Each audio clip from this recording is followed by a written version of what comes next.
हमारा विषय है, इस सूत्र का पाठ करेंगे।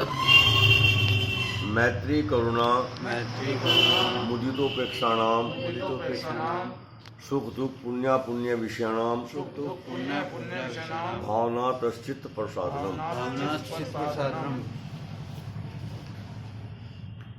दुखों को पूर्णतया दूर करने के लिए चित्त की एकाग्र स्थिति होना अनिवार्य है। अगर दुख चाहते हैं हम दूर हो जाएं तो हमको सबसे पहली जो योग्यता है वो चित्त को एकाग्र करने की है। ये विक्षिप्त मूढ़ विक्षिप्त एकाग्र और कौन सी स्थिति है सबसे बाद वाली? निरुद्ध। वो तो समाधि की स्थिति है, निरुद्ध की। और जो पहली दो हैं वो तो किसी भी काम की नहीं है। मूढ़ और विक्षिप्त जो है वो किसी काम की नहीं है। मूढ़ और विक्षिप्त में तो आदमी जो मूढ़ है या क्षिप्त है उसको तो वो तो बाहर ही फिर सड़क पे फिरता है। बस जो फिरते हैं ना, ये दो स्थिति के लोग बाहर, जिनको हम क्या कहते हैं, ये बहुत बोला आदमी है तो बोला है, महिला है तो बोली है, ये ऐसे कहते हैं। और जो बीच में दो बची विक्षिप्त और एकाग्र, विक्षिप्त में हम रहते हैं सारा दिन। पूरा जीवन जो है ज़्यादातर 80% सामान्य लोगों का 80% से भी ज़्यादा जीवन विक्षिप्त अवस्था में बीत जाता है। विक्षिप्त अवस्था में विक्षिप्त अवस्था ऐसी है इसमें तो हमको जो हमारे लिए हानिकारक चीज़ें हैं वो भी हमें लाभदायक लगें। जो हानिकारक हैं वो भी कैसी लगती है हमें? तो लाभदायक है, हमें लाभ पहुँचाएगी। जिनसे हमें दुख मिलेगा, जिन पदार्थों से दुख मिलेगा वो भी कैसे लगे हमें? ये सुख दे रहे हैं, हमको सुख दे रहे हैं, ऐसा हमें लगता है सुख दे रहे हैं, जबकि ऐसा होता नहीं है वास्तव में। इसको हमारे दर्शनकारों ने इसको बहुत स्पष्ट समझाया कि जितने भी ये सांसारिक पदार्थ हैं इनमें जो सुख है, जिसको हम सोच रहे सुख है तो सुख उसमें, लेकिन उसमें अगर उसको हम 100% मान लें तो उसमें से 80% तो दुख है और 20% सुख है। अब 20% सुख के कारण लिए हम 80% दुख का बोझा उठाते हैं।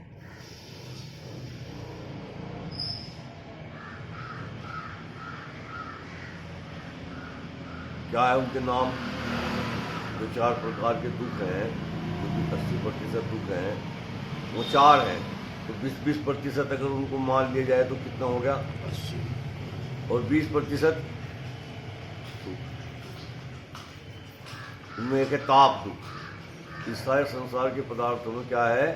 ताप दुख है, नहीं परिणाम दुख। सबसे पहले है परिणाम दुख। परिणाम के वो दुख कैसा है? परिणाम के कारण आ गए। अगर जो चीज़ जिससे हमारा जुड़ाव है, जिससे हम फंसे हुए हैं, विषय, वो नहीं मिला, वो ना मिलने के परिणाम की वजह से दुखी है। और मिल गया, जितना चाहिए था उतना नहीं मिला, उसके परिणाम से दुखी है। और ज़्यादा मिल गया तो जो ज़्यादा मिलने के कारण नुकसान हुआ, परिणाम हुआ, उसके कारण दुखी है। ताप दुख।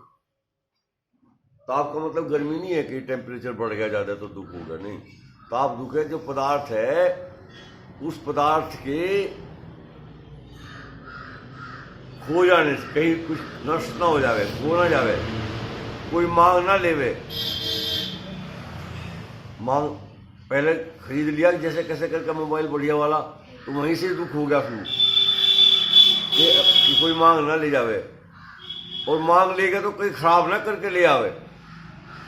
कोई मांग भी लेगा चलो, अरे खराब करके ले आया भाई, और ले ही आया खराब करके, ले आया तो खराब ही कर रहा उसे। तो ये ताप दुख है, ये दूसरे नंबर पर आता है।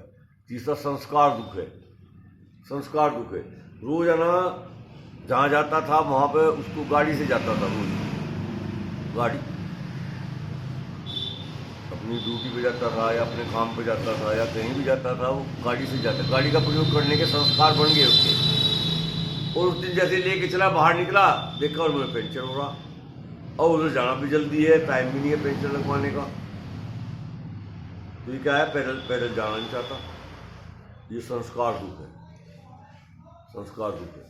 जाना ही पड़ेगा, जाना जरूरी था, पंचर लगने में देर लगती तो कुछ और कारण बन गया, गाड़ी खराब होगी, रास्ते में जाम लग गया, जाम लग गया, बहुत सारा जाम है, खुलता ही नहीं, बच रहे 1 घंटे तक नहीं खुलता। तो वहाँ खड़ा हुआ क्या हो रहा, दुखी हो रहा। ये संस्कार दुख है, तीसरे नंबर पर आता है। इन सारे सांसारिक पदार्थों में है ये। फिर क्या है, अंतिम चौथा क्या है, गुण वृत्ति विरोध दुख। क्या है वो, गुण वृत्ति विरोध दुख। ऐसी स्थिति बना लिया आपने, कोई ऐसी चीज, ऐसा जुगाड़ कर लिया कोई कि ये तीनों नहीं हुए, तीनों तो बच गए, आप तीनों तो बच गए, लेकिन जो ये है इससे नहीं बच सकते। ये जो चौथा है, जो पदार्थ तुमने कर रखा इकट्ठा, 3 प्रकार के गुण उसके अंदर हैं, सतोगुण, रजोगुण, तमोगुण। सतोगुण, रजोगुण, तमोगुण। और तीनों का जो आदत है, वृत्ति का मतलब क्या है, आदत, गुण वृत्ति विरोध। वो जो उनकी आदतें हैं तीनों की, उनमें विरोध है, तीनों विरोध है। वो जो विरोध है वो तो प्रकट होगा उन तीनों की चीजों के रहते हैं। जहां में तीनों है वहां विरोध प्रकट होगा या नहीं। घर में 3 आदमी और तीनों के अलग अलग विचार, तीनों के अलग अलग चीजें, तीनों का अलग अलग काम सारा, तो क्या होगा वहां पर? घर में प्यार रहेगा या लड़ाई रहेगी? लड़ाई रहेगी वहां, तो लड़ाई रहेगी वहां। जब विरोध है, सबका सबके विचार ही अलग अलग है। ये रोजाना घरों परिवार में होता नहीं है। जहां 2 भी है वहां भी विरोध है। तो ये गुणों का आपस में, आदतों का विरोध है, ये तो जरूर दुखी करेगा। तो कितने % हो गए कुल दुख मिला के सारे? 80। और सुख कितने बच गए फिर आगे? 20 रह गए। 20 के चक्कर में लग रही है बस ये। उनसे दुखों से दुख छूटने का तरीका यही है कि किसी भी तरीके से अगर 20% दुख से भी बचना पड़ेगा तो 80%, अगर 20% सुख प्राप्त करना है या दुखों से पूरा छूटना है, ऐसे यूँ कह सकते हैं आप। अगर दुखों से पूरा छूटना है तो जो 80% दुख के साथ 20% दुख है वो छोड़ना पड़ेगा। हम 20% सुख को छोड़ने के लिए 80% दुख उठाते हैं। ये है हमारी प्रवृत्ति। ठीक है, अगला हमारा क्या है इसमें? तीसरा जो मिलाएंगे हम आज, हमने क्या मिलाया था? सुख को मिलाया था मित्रता सुख। और फिर अगला क्या था? करुणा दुख। और अब क्या है? मुदित।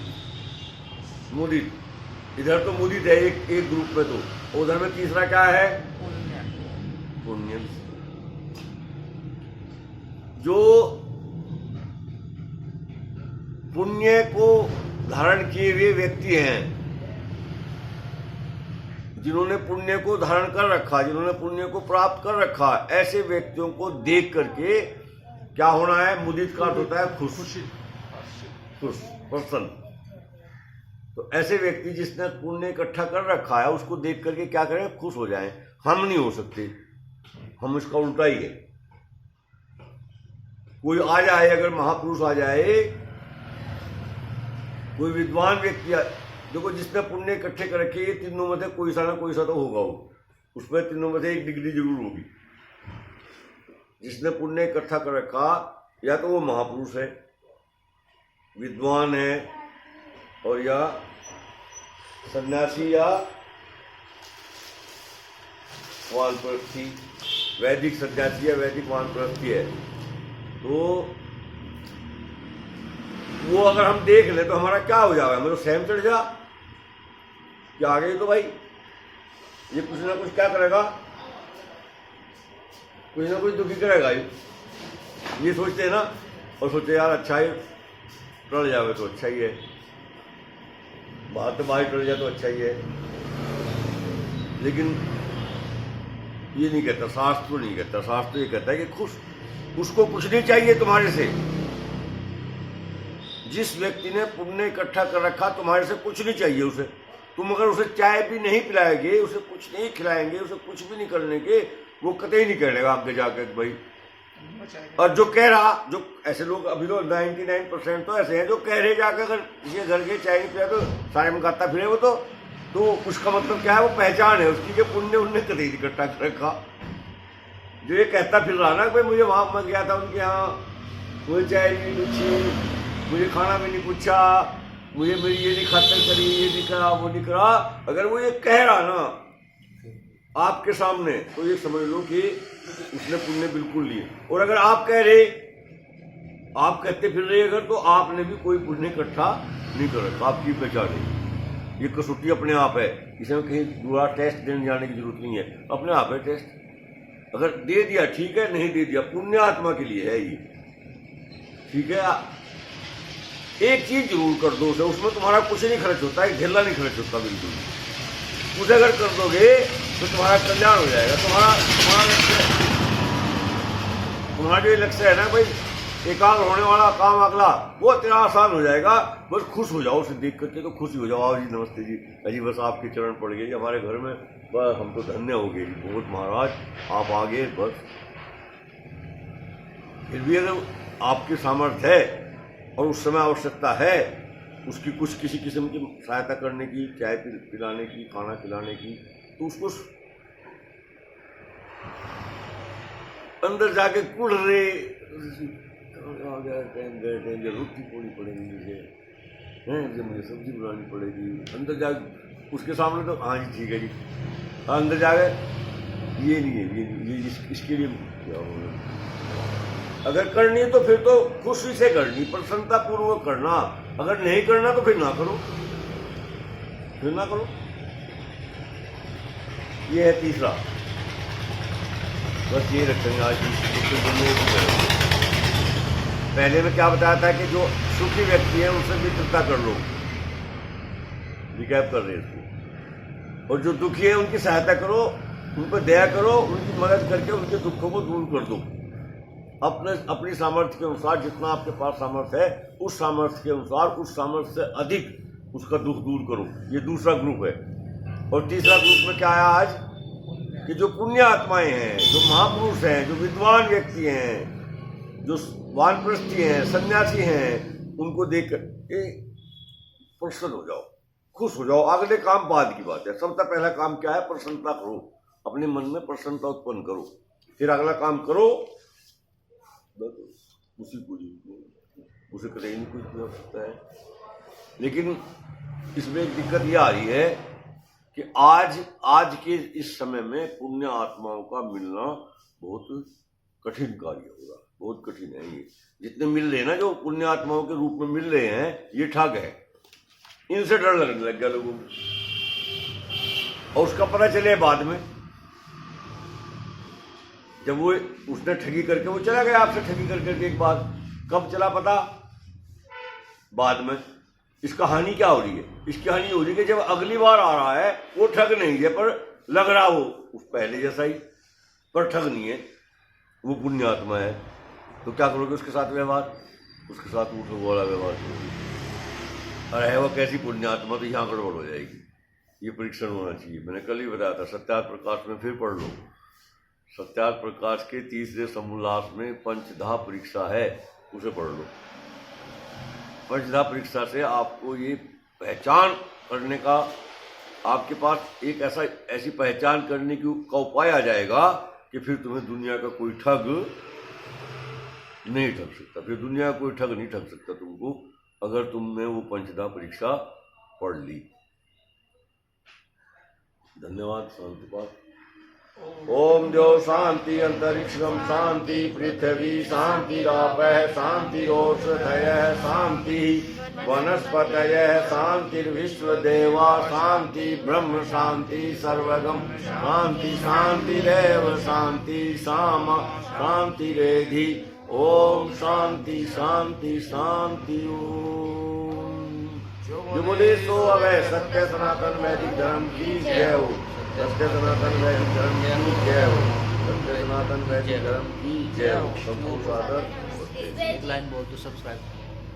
हाँ, ये हमारे जो IT इंचार्ज हैं वैभव जी, इनका है ये अनुरोध के अगर आपको ये जो बातें हम बता रहे हैं, जो यहाँ पर हम अपने यज्ञ के समय पर बैठ करके हम करते हैं बातें, योग दर्शन के उपलक्ष्य में चल रहा है पहला जो पाद है, प्रथम पाद, उसी का ही चल रहा है। ये उसी का 33वां सूत्र है जो इसमें हम जिसकी बातें कर रहे हैं। तो अगर आपको अच्छा लगे तो इसको सब्सक्राइब करो चैनल को और घंटी भी बजा दो, तो फिर आपको पता भी चल जाएगा जब भी प्रोग्राम होगा। सुबह को वैसे ही 8 बजे से हमारा होता ही है।